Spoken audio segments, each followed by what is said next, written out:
আসসালামু আলাইকুম প্রিয় ভিউয়ার্স। আজকে কথা বলবো হচ্ছে মরিচের গাছে কুকরি লেগে গেছে। এখন এর আগে যে ওষুধ ব্যবহার করলাম, এখন ব্যবহার করবো হচ্ছে কিছু ভিটামিন আর কিছু কীটনাশক।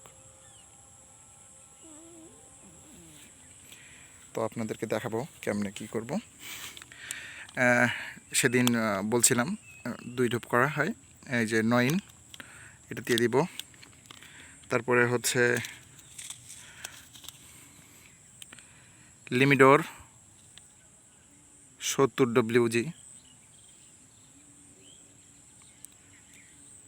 এটা ইমিডাক্লোপিড, এই গ্রুপটা হচ্ছে ইমিডাক্লোপিডের।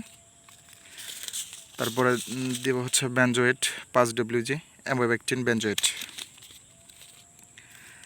তারপরে দিয়ে হচ্ছে সিনজেটার ক্রুজার, এর মধ্যে হচ্ছে থাইপার ম্যাক্সিম, এর ভিতরে আছে থাইপার ম্যাক্সিম, এই যদি আপনারা দেখেন। তো মোটামুটি এই ওষুধগুলো আজকে স্প্রে করব এই মরিচের খেতে।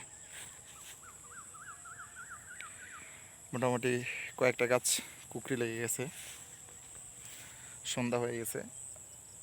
চিন্তা ছিল যে সন্ধ্যার পরে যাতে রোদের একটু তাপ না থাকে সেই সময় ওষুধ দিব। তো আপনারা গাছের অবস্থা দেখতে পারতেছেন, মোটামুটি সুস্থ সবলই। কিছু কিছু গাছ কুকরি মুকরি লেগে গেছে। তো মাটির গাছ তো এটা হবেই বৃষ্টির সময়, এটা কিছু করার নাই। আমার চেষ্টা আমার করে যেতে হবে এই আর কি।